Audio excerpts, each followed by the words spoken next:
Welcome to GE Vernova's first quarter 2026 earnings call. I'm joined today by our CEO, Scott Strazik, and CFO, Ken Parks.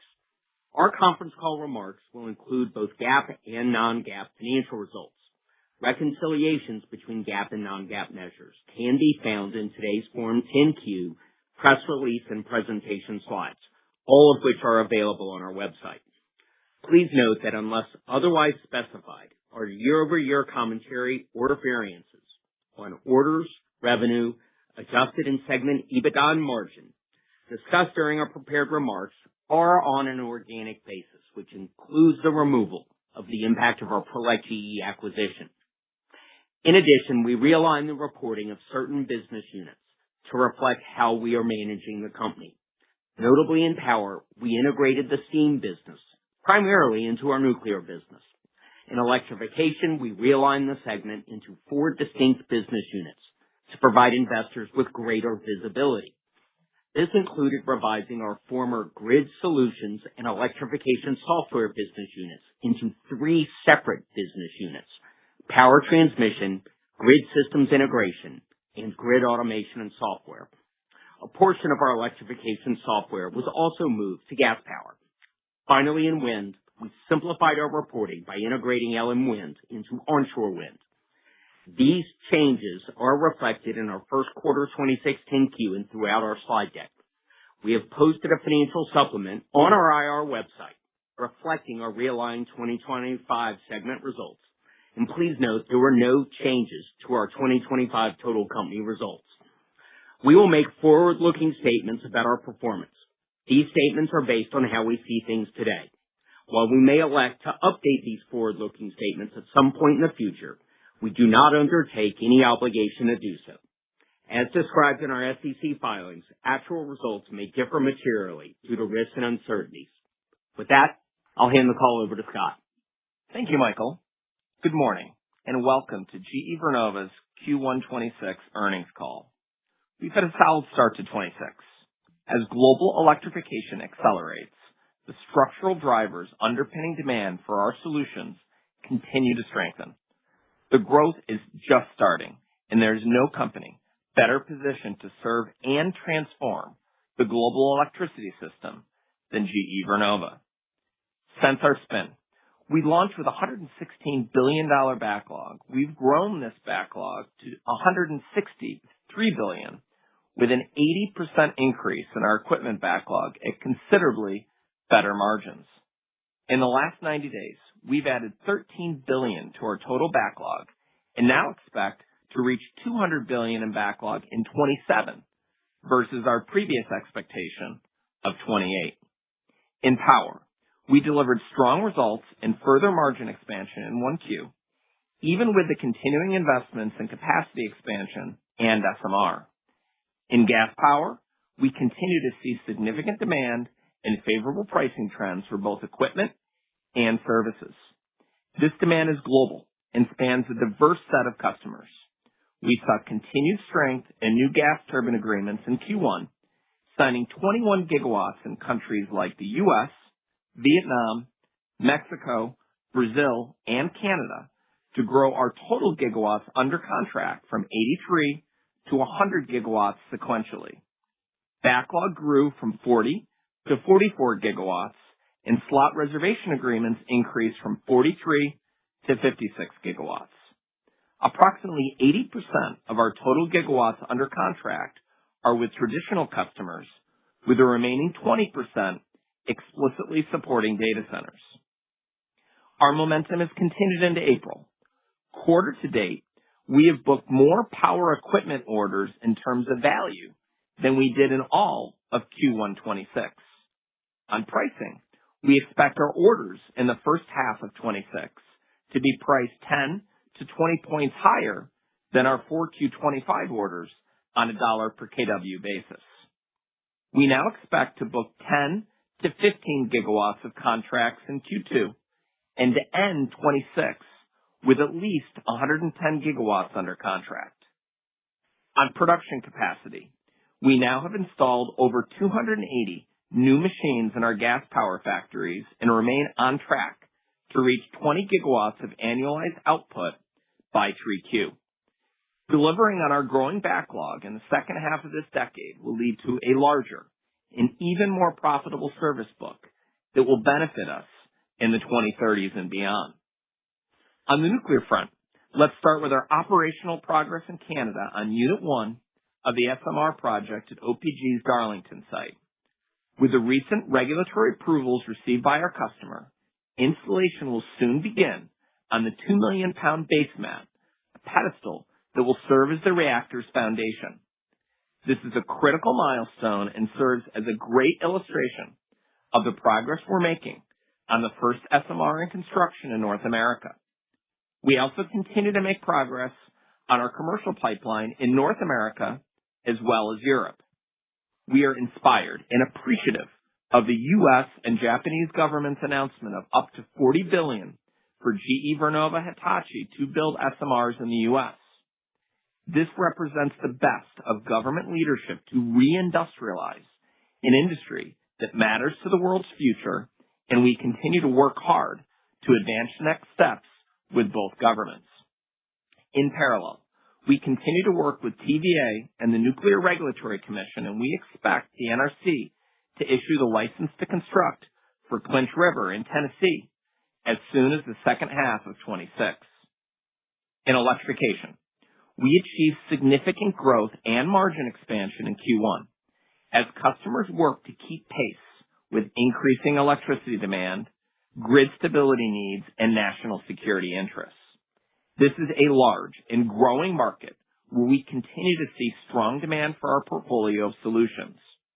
We'll approach $14.5 billion in revenue this year, project an annual addressable market by the end of the decade of approximately $300 billion based on what we offer today.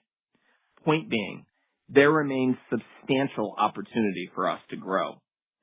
The first 2 months of running the Prolec business since closing the acquisition have only reinforced the substantial opportunity ahead.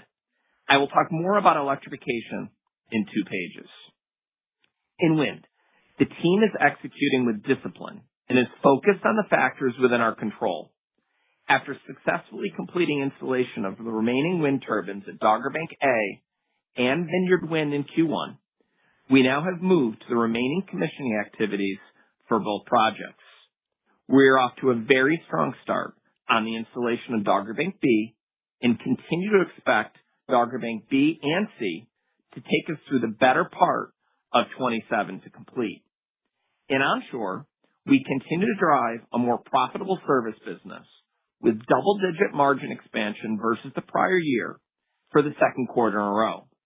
While the U.S. market for new onshore equipment remains soft, we are monitoring the outcome of 232 wind and solar tariffs, which could lead to more orders clarity in the second half of the year.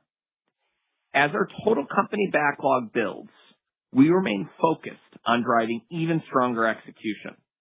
In Q1, we held a CEO Kaizen week with almost 2,000 team members, doing roughly 200 Kaizens with a focus on improving safety, quality, delivery, and cost.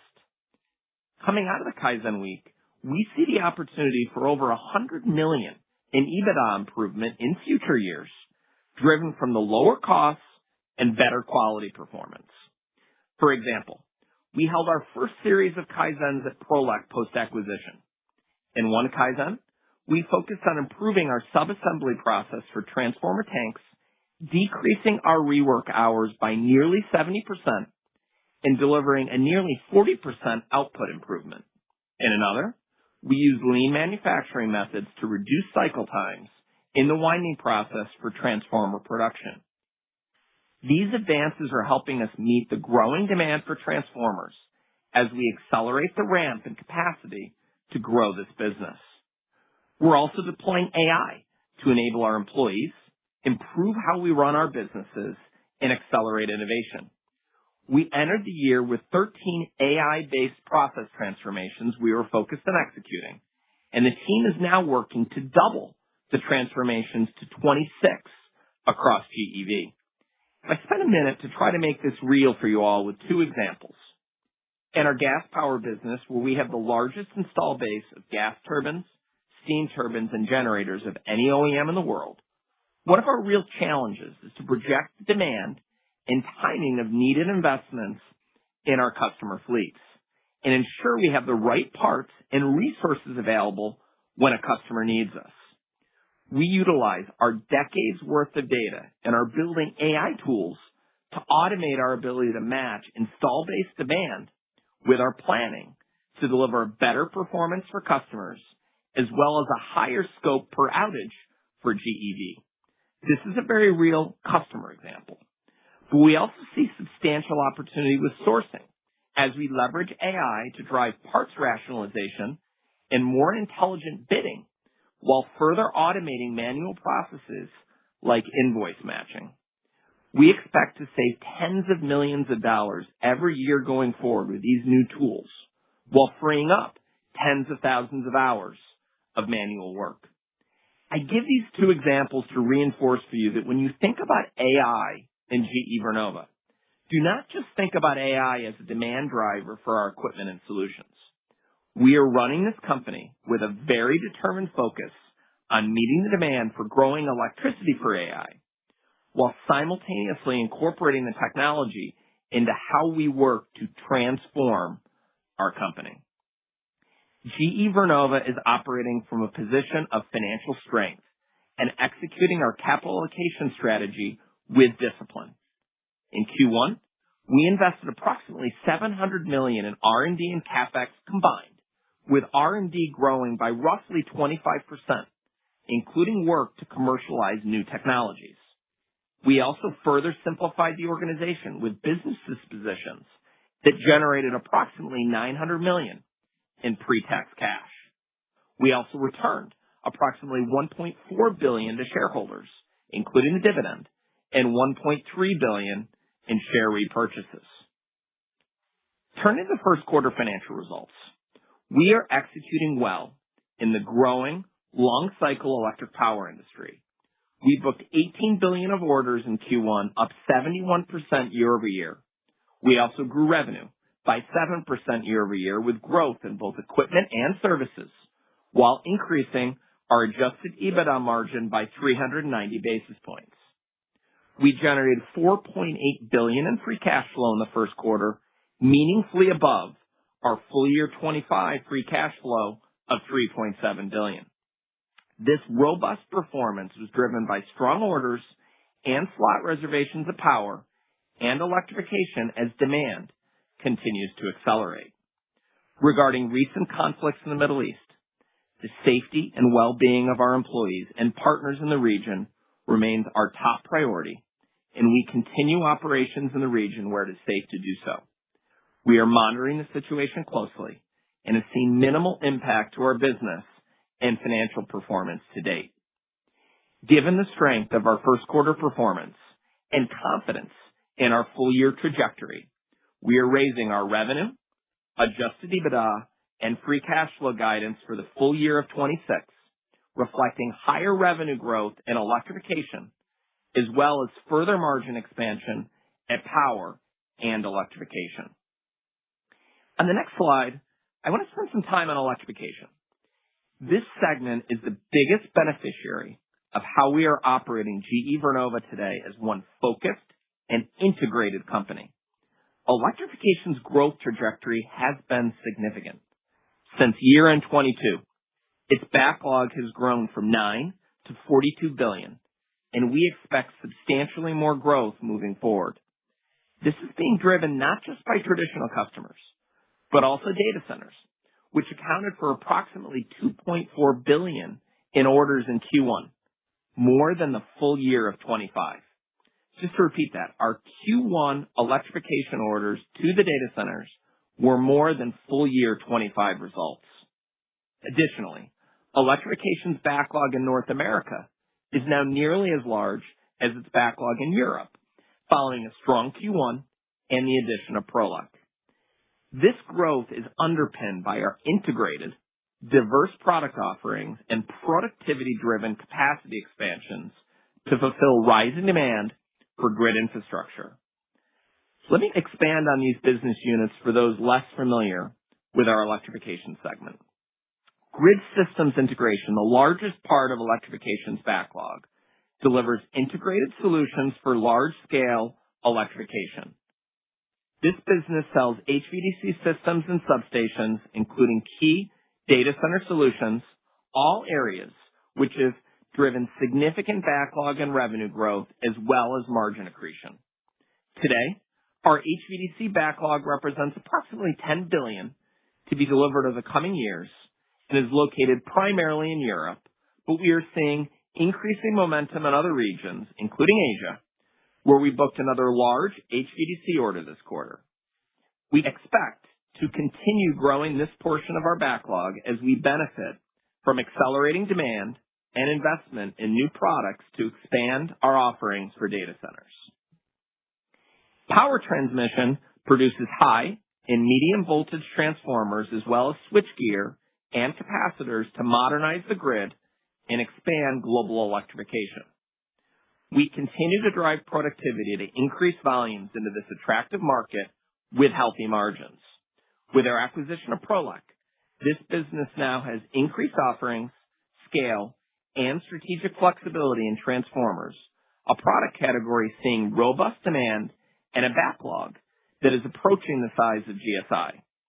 This includes $5 billion of backlog from Prolec, up $1 billion since we announced the transaction at 3Q25 earnings. This 25% growth in the Prolec backlog since announcing the acquisition well illustrates the customer enthusiasm for this acquisition and the opportunity ahead. Power conversion and storage helps customers to improve grid resiliency and industrial power stability through advanced electrical solutions, including rotating machines, power electronics, and battery systems. Within PCS, synchronous condensers are a critical product needed for markets experiencing increased intermittency, representing a $5 billion plus annual market opportunity.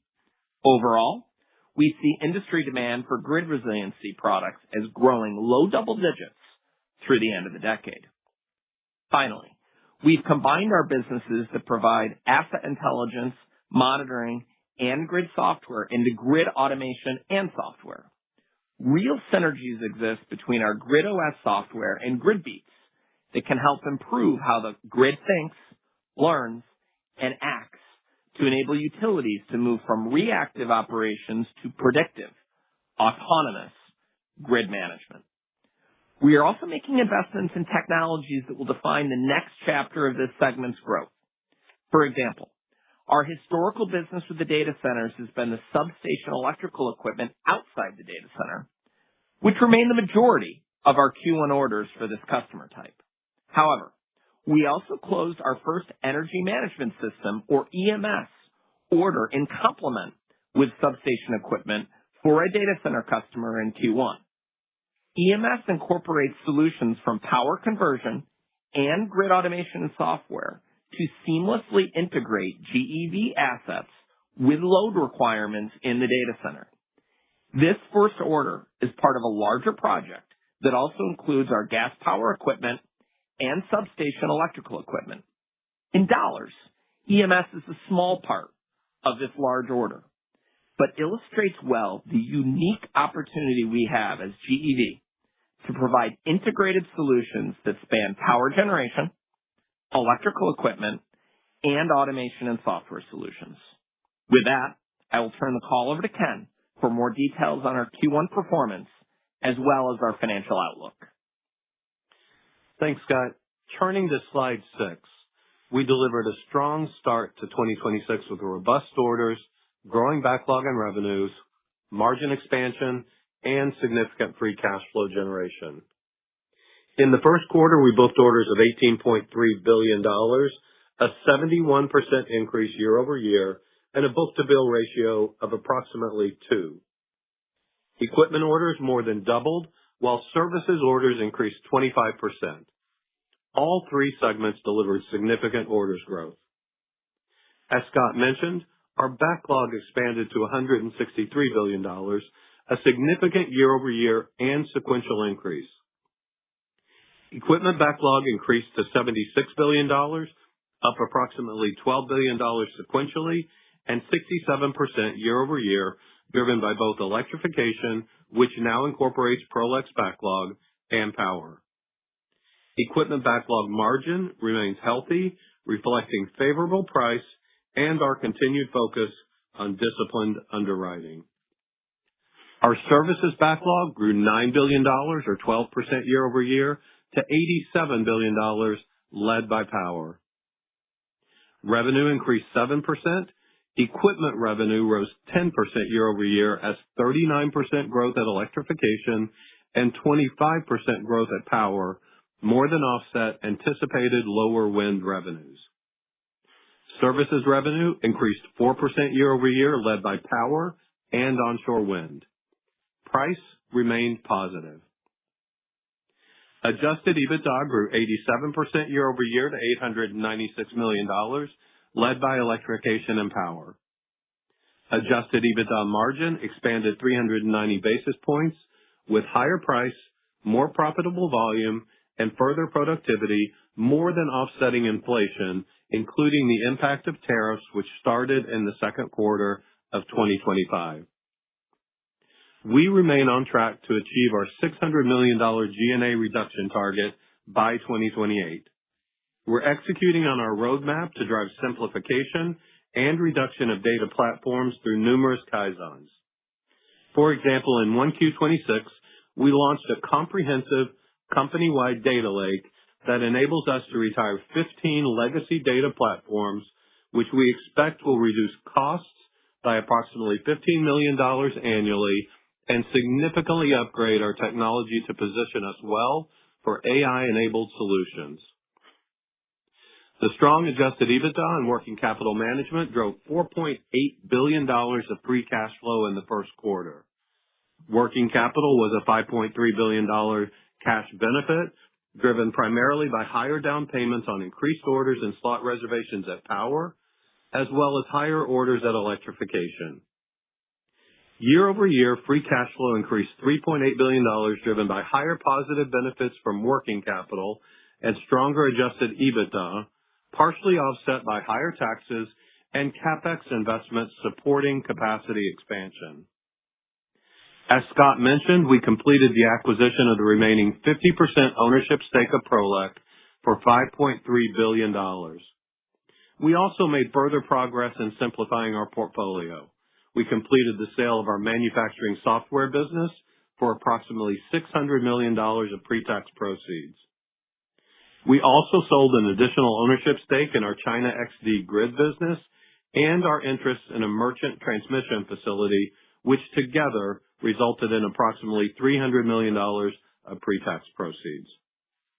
Collectively, we recognized $4.5 billion of gains from M&A transactions, primarily resulting from the acquisition of Prolec, which were excluded from adjusted EBITDA. In addition, we issued $2.6 billion of debt in 1Q and remained below 1x gross debt to adjusted EBITDA. Importantly, we are committed to maintaining a strong investment-grade balance sheet. We ended 1Q with a healthy cash balance of approximately $10.2 billion after returning $1.4 billion of cash to shareholders through share repurchases and dividends in the quarter.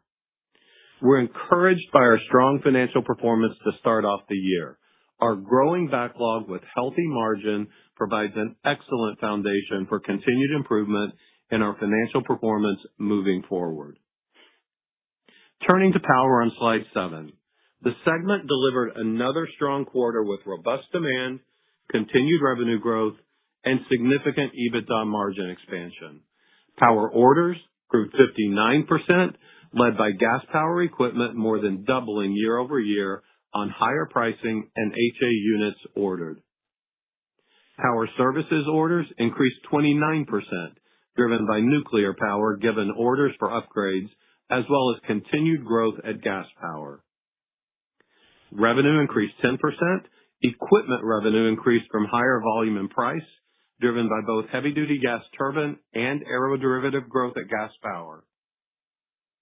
We shipped a total of 25 gas turbines in the quarter, a 32% increase year-over-year. Services revenue also increased due to growth at nuclear power. EBITDA margins expanded 500 basis points to 16.3%, mainly driven by favorable price and higher volume, more than offsetting inflation, as well as additional expenses to support capacity investments at gas and R&D at nuclear.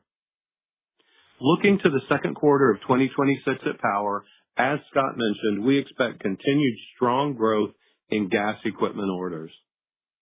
We also anticipate 15 to 17% revenue growth, driven by both higher equipment and services, and EBITDA margin of approximately 17 to 18%, as volume, price, and productivity should more than offset inflation, as well as additional expenses to support capacity and R&D investments. Year-over-year EBITDA margin expansion should be less than 1Q 2026, largely given the timing of planned outages relative to last year. Turning to Electrification on slide 8, we had another quarter of significant orders and revenue growth and EBITDA margin expansion. Orders remained strong at roughly 2.5 times revenue and increased 86% year-over-year to approximately $7.1 billion due to growing grid equipment demand, partially to support data center development. We saw significant growth in substations, HVDC, switchgear, and transformers. Equipment orders growth was particularly strong in North America and Asia, both roughly tripling year-over-year. Electrification equipment orders continued outpacing revenue, which combined with Prolec further increased our equipment backlog to $39 billion, up 75%, or roughly $17 billion compared to the first quarter of 2025. Revenue increased 61% on a U.S. GAAP basis, inclusive of Prolec, and 29% organically, with growth across all regions. We saw increased volume at Power Transmission, primarily from switchgear and transformers. Prolec also delivered solid performance with nearly $500 million of revenue at just over 20% EBITDA margin since the acquisition that was completed in early February. Grid Systems Integration revenue increased due to higher substation and HVDC equipment volumes. Electrification segment EBITDA more than doubled in the quarter, with margin expansion of 590 basis points to 17.8%. Margin expansion was led by strong volume, productivity, and favorable pricing. Looking to the second quarter of 2026, we anticipate continued solid equipment orders with healthy margins. Second quarter Electrification revenues should be between $3.3 and $3.5 billion, a significant year-over-year increase.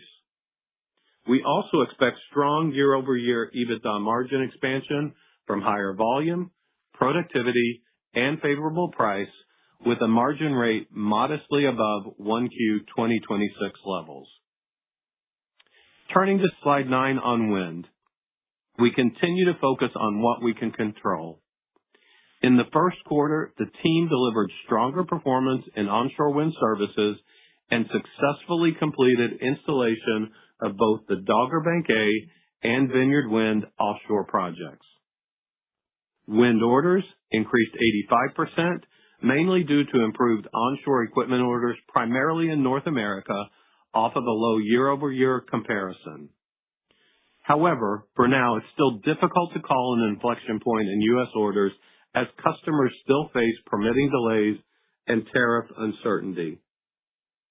Wind revenue decreased 25% in the quarter, given lower onshore equipment deliveries as a result of soft orders in the first half of 2025, partially offset by higher onshore services and offshore revenues.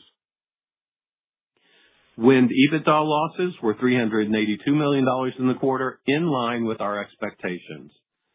The anticipated year-over-year increase in losses was primarily a result of lower equipment deliveries and the impact of tariffs at onshore wind, as well as higher contract losses at offshore wind, partially offset by improved onshore services. For 2Q 2026, We anticipate wind revenue to decline at a mid-teens rate year-over-year due to lower onshore equipment deliveries.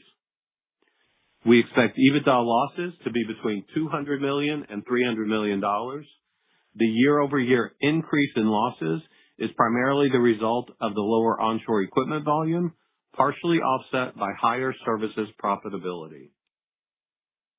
We continue to expect significant improvement in wind revenue in the second half of the year, given only 30% of our expected onshore turbine shipments are in the first half, as almost 70% of our 2025 equipment orders came later in the year.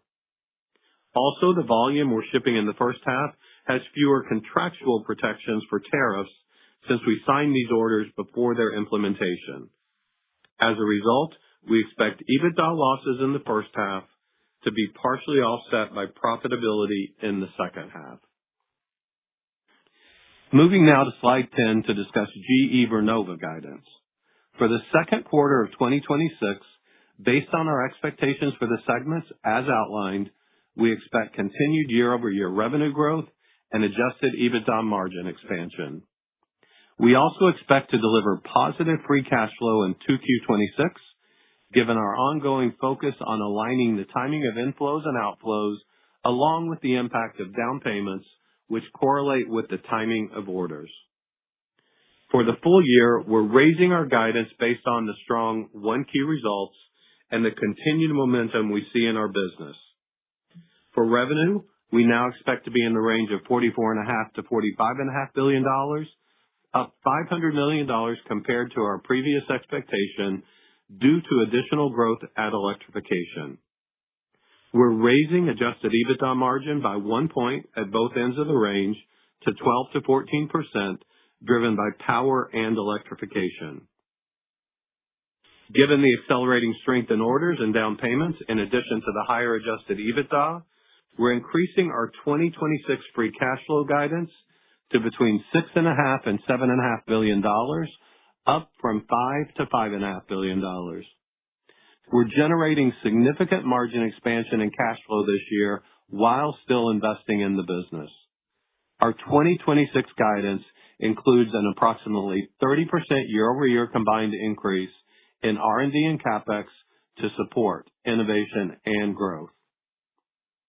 By segment for 2026, we continue to expect 16 to 18% of organic revenue growth in Power, driven by gas power. We now anticipate Power EBITDA margins to be between 17 to 19%, up from our previous range of 16 to 18%, as we continue to see the benefits of our productivity efforts. In Electrification, we're raising our revenue expectations from $13.5 to $14 billion to $14 to $14.5 billion as the team continues to deliver its growing, more profitable backlog. We continue to expect Prolec to contribute approximately $3 billion of revenue this year. Given higher top-line expectations, we're increasing Electrification EBITDA margin to 18 to 20%, up from 17 to 19%. In wind, we continue to anticipate organic revenue to be down low double digits due to decreased onshore equipment revenues given the softness in orders. We still expect EBIT losses to be approximately $400 million in 2026 as improvement in onshore wind services and offshore wind offset the lower onshore equipment volume. We continue to expect 2026 GE Vernova adjusted EBITDA to be more second half weighted than 2025, with the highest revenue and EBITDA in 4Q26. We expect higher second half gas power revenue as we ship more gas turbines in the second half of the year and as we increase annual production capacity to approximately 20 gigawatts starting in mid-year 26. We also anticipate typical gas services seasonality with the highest outage volume in the fourth quarter. We continue to expect Electrification EBITDA to increase sequentially through the year, even while we invest in our ongoing capacity expansions and new potential products. As mentioned earlier, in wind, we expect higher second half onshore turbine shipments given our recent orders profile and better services profitability. At corporate, costs are typically uneven across quarters due to compensation timing and portfolio activity at our financial services business. We continue to expect full year 2026 corporate costs to be between $450 and $500 million as we continue investing in AI, robotics, and automation to drive productivity over the medium and long term. Overall, the combination of rising demand combined with the consistently stronger execution, investments into our business, and the completed acquisition of Prolec sets us up nicely going forward. With that, I'll turn it back to Scott. Thanks, Ken. We've had a solid start to 26, but it is just that, a start. We see significant opportunity to continue to improve how we serve our customers and expand our margins. I shared just a few examples of this earlier in the discussion with Lean and AI. With over $10 billion in cash and our updated 26 guide, and a team just starting to get their feet under them with the significant opportunity ahead of us, we continue to make investments for the short, medium, and long term. We talked earlier about nuclear SMR and our electrification EMS solutions for data centers as two examples with tangible Q1 progress, but there are many more. As the opportunity for us to serve this growing market expands, our humility and hunger to meet this moment only becomes a larger and more important part of who we are. This is just the beginning, and look forward to our Q&A discussion. With that, I'll hand it over to Michael. Before we open the line, I'd ask everyone in the queue to consider your fellow analysts and ask just one question so we can get to as many people as possible. Please return to the queue if you have follow-ups. With that, operator, please open the line. Ladies and gentlemen, if you wish to ask a question, please press star 11 on your telephone. If you wish to withdraw your question or your question has already been answered, please press star 11. Our first question comes from Mark Strauss with J.P. Morgan. Please proceed. Yes. Good morning, everybody. Scott, I wanted to start maybe with your latest thoughts on gas power capacity. So you're talking more and more about AI, about automation. Just curious, how we should think about that compared to the 24 gigs that you're targeting over the next several years. Is AI and automation, should we think about that kind of measured in maybe in hundreds of megawatts? Is that potentially in gigawatts? And then kind of just your latest thoughts on the lead times that you're thinking about might be needed before you would consider adding further physical capacity. Thank you. Sure, Mark. I think if I work backwards from the question on lead times, we're directionally at about 3 years lead time today. We're sitting in the spring of 26, and we do still have capacity in both 29 and 30. If I compare where we were in our January earnings call in the fourth quarter, we talked to you then about having about 10 gigawatts of capacity remaining in 2029. What's happened in the first quarter is we sold a lot of 2030 slots because the reality is we had a lot of customers that, looking at planning with EPC schedules and other dynamics, needed the 30 slot more than 29. So what's changed is we still have about 10 gigawatts remaining cumulatively in 29 and 30 together, whereas in the course of where we were in January earnings, we had 10 gigawatts in total for 29. So we need to keep seeing where this market takes us. At the end of the day, in many of the cases with these projects, the gas turbines are really not the gating item. When you're talking about a 3-year cycle from when a project starts, the EPC build out, the permitting, the fuel availability, but we'll keep working with our customers, and we're also going to learn a lot more on the first part of your question. 280 new machines installed in our gas factories over the last directionally 15 months. We'll have added about 1,800 production workers in the U.S. between 25 and 26, with the largest portion of them being in our gas power factories. And I do expect that we'll drive more productivity as we start to execute with those new machines and those new production workers that we'll start to see in the third quarter of this year. So quantifying that productivity opportunity, we need time. But as we continue to learn how much more we can get out of the investments we've already made, we'll also learn more about where this market takes us as we sell out of 29 and 30 and the timing of really when the incremental gas turbines are really needed. Our next question comes from Julian Mitchell with Barclays. Hi, good morning. My question really is on the electrification segment, where you provided some additional welcome color this morning. But I guess a couple of follow-ups. I think one would be, in the power transmission part of it that you call out on slide 5, it does seem like you're very well placed and are taking a lot of market share. We met with a number of your competitors there at Data Center World yesterday. So maybe help us understand kind of why you think you're so well placed to continue to take more share in that power transmission kind of sleeve of the segment. Also wondered across the segment if you could flesh out the capacity expansion plans in any detail. And lastly, on Prolec, any issues or major tariff mitigation needed in light of the Section 232 changes? Thank you.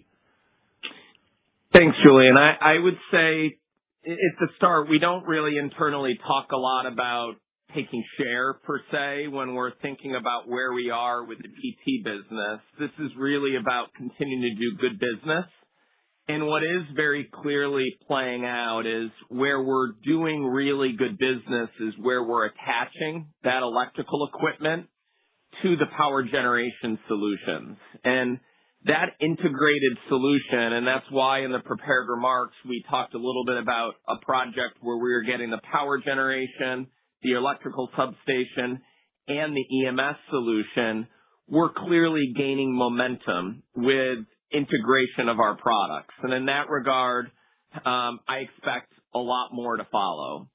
On capacity, we are investing in our existing factories. Clearly, we've got our $5.3 billion we just spent to add 3 more factories in the U.S. in Shreveport, North Carolina, and Wisconsin through Prolec, in addition to factory capacity in Mexico and Brazil that allows us to serve this market more effectively, where I would tell you a few months into the acquisition, we continue to see more operational opportunity to get more out of those factories, just applying lean. And that's why I included on my prepared remarks a few of those examples that will bear fruit for us. On the tariffs, I'm going to hand it to Ken to give a little bit of incremental context. Yeah, no, a great question. The reality is that the tariff landscape has continued to move, both with the changes in the country tariffs as well as the 232s. Our total number of tariffs last year, we said, was about a net of $250 million impact on the company. We guided to $250 to $350 million net impact on the company in 2026. The structure of those tariffs have moved around, but the absolute number is about exactly where we thought it would be.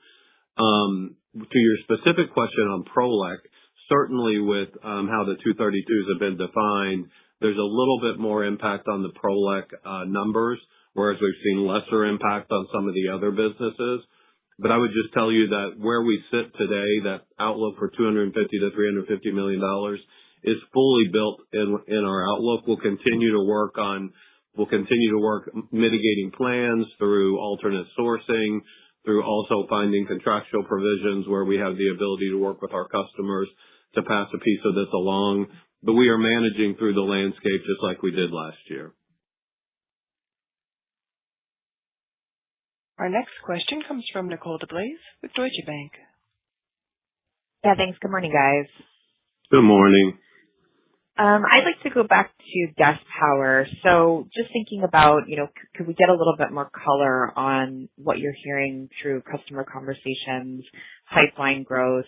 if the demand outlook remains, as robust as ever. And then just an update on the pricing environment as well. It was really helpful, the pricing data point of 10 to 20 percentage points that you provided about, the early part of 2026. I guess, what are the expectations for pricing to continue to move higher beyond that? Thank you. Nicole, I'd say for the first 4 months of this year now on new bidding activity, which is probably a forward-looking indicator, we continue to be in that 10 to 20 point growth in price on new bidding and winning activity today relative to where we were in the backlog in the fourth quarter of last year. You're going to start to see that cutting through in orders in the second quarter, and that's why we had included that context on the 10 to 20 point improvement in dollars per kilowatt through the first half of 2026, inclusive of Q1 and Q2, which is really telling you that the dollar per kilowatt growth is going to be very healthy in the second quarter of this year. And from pipeline perspective, we continue to be very actively iterating with a very diverse set of customers to meet this moment. And, I think it's important to contextualize that the 100 gigawatts we have on contract today is with almost 90 distinct customers in 24 different countries. So I give that context to just say there's a need for incremental electrons for many different applications in many different countries, which has us continuing to work hard to figure out how in a very capital efficient way we meet this moment and serve this market, which is exactly what we intend to do. Maybe I'll just add just one data point, because I think I did this last quarter to kind of help you kind of size the pricing on the power orders, because we do disclose to you power orders. We don't specifically disclose to you gas power orders, but because it is important to see what's happening in the pricing trends, what we show you the power orders, we also give you gigawatts. Well, the gigawatts obviously relate to gas power orders. So it's important as you're doing the math based upon the information we provide you in the earnings release to know how much there is to back out of those power orders that are not gas power. And last quarter, it was about $500 million related to hydro and nuclear. This quarter, I'll give you the number, and it's $200 million to back out there. I want to give you that because I know that's an important metric to track. And so if you take those pieces of data that we just provided to you, you'll see exactly what Scott just outlined to you, which is we see our orders now, we see the pricing in our orders actually look relatively consistent to what we had in the fourth quarter, maybe up just a little bit. But what we're seeing is where we have the opportunity as these SRAs continue to convert that are in 10 to 20 full points above what we have in the orders book already to see incremental pricing start to flow to our backlog. Our next question comes from Andy Kaplowitz with Citigroup. Hey, good morning, everyone. Good morning. Scott, just focusing on your comments that electrification-focused orders on data centers in Q1 were larger than all of 25. I know you said in the past, I think you've got a 200 million to 300 million per gigawatt of entitlement in electrification for data centers. I think you're probably already higher than that now, but maybe you can talk about your progress on entitlement and what you see going forward. You bet. I mean, I think Philippe Perron, the business leader, and his management team are doing an excellent job really systematically building a string of pearls here of incremental products from power generation right through to the data center. That's where the EMS solution is an example that we were able to cut in orders in the first quarter. We've already secured a second order with that product already in April and expect more there, which is taking our entitlement per gigawatt up. But we're not stopping there. I mean, we're making progress with a stability block solution that complements what we're doing that is MV-UPS solution, a combination of medium voltage electrical equipment with storage and software that we're gaining real traction on with end customers. We've talked to you in the past about the solid state transformer investment. That remains on track. We'll deliver the first product to a hyperscaler in the fall of this year, in which they'll then have 6 months of testing of that product before it can play into a potential order really in the first half of 27. But operationally, we're making progress there. And the SST would be the first example inside the data center of scope for us. But when you take that step back, and it's why we've invested real money into the EMS solution, when you are doing the power generation, the substation equipment, and you're providing a lot of the software solutions to help the hyperscaler manage the load requirements they want with our equipment, it's giving you the enablement to then attach more Lego blocks or that string of pearls I'm referencing to give them a more integrated solution. It doesn't come at once. EMS, good wins here early in the year. The stability block with MVUPS is something we could see incremental orders on, I would say, second half of this year if things go our way. SST would be next year, and there's more stuff we're working on, because when you see that 25% R&D growth in the company, the largest proportion of that R&D is in electrification, because we see real opportunities to organically invest in this business and serve this customer need, and we're very determined to do that. So there's a lot more to come in this business, but I continue to have more conviction with humility that we've got a very unique shot to deliver integrated solutions over time that few companies in the world could do. Our next question comes from David Arcaro with Morgan Stanley. Hi, thanks so much. Good morning. I was wondering if you could comment on what your progress has been in the customer appetite for framework agreements around turbine orders, especially as you're getting booked farther and farther out, and curious if there's any pricing trade-offs that might come in those conversations.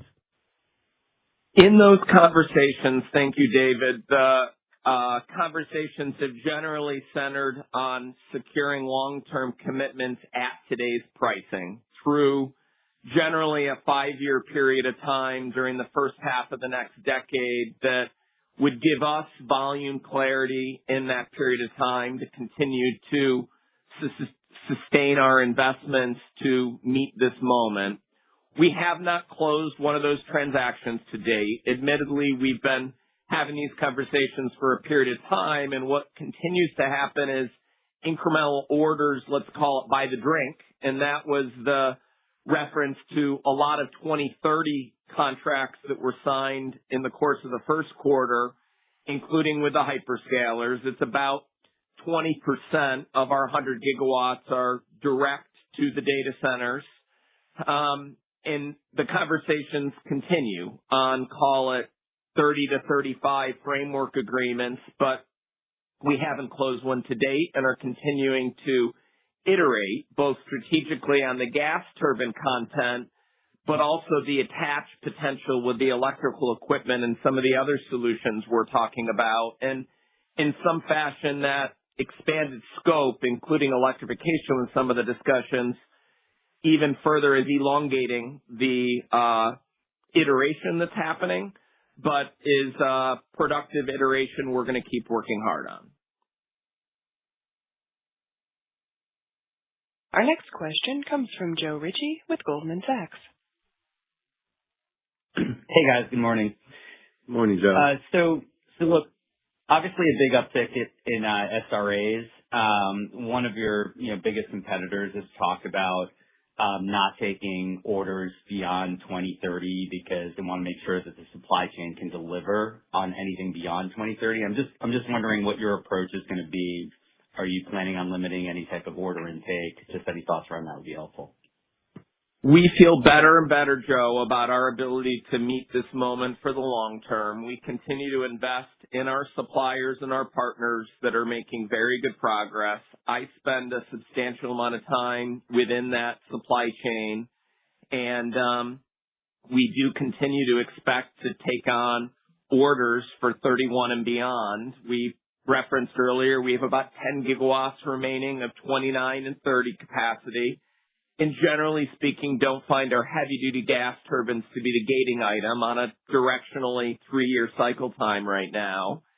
And we'll continue to invest to meet this moment, sustaining the demand. Now, in our case, the dynamic will be different than our competitors because our install base is so much larger.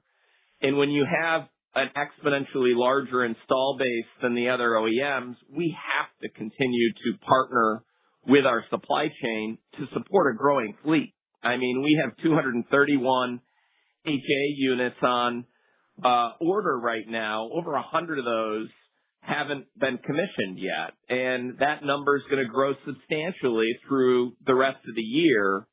That very large install base relative to anyone else, whether we talk HA or total gas turbines, is a luxury because it provides a financial floor of demand we already have contracted in our service book that gives us a little bit more optionality to play to win and to serve this market, which is exactly what we're going to do. And I think that the other thing that's really important, I think, as you think about Vernova, we talk about lean a lot, and we do that not just for the words, but because it is a part of our culture. And so, we told you last time we said that we were going to reach our approximately 20 gigawatts of capacity in the middle of this year. And then that would step up to 24 in 2028. A couple of gigawatts from lean, couple of gigawatts from some incremental capacity. I think it's just important to think to your question about what do we do past 2030. Lean is not something that we do in only events. It's something that we do continually, and we'll continue to add capacity at a very attractive value play by continuing to grow our lean initiatives. So there's the opportunity there as well, Joe. Operator, we have time for one last question, please. This question comes from Alexander Virgo with Evercore ISI. Oh, thanks very much for squeezing me in. Good morning, gentlemen.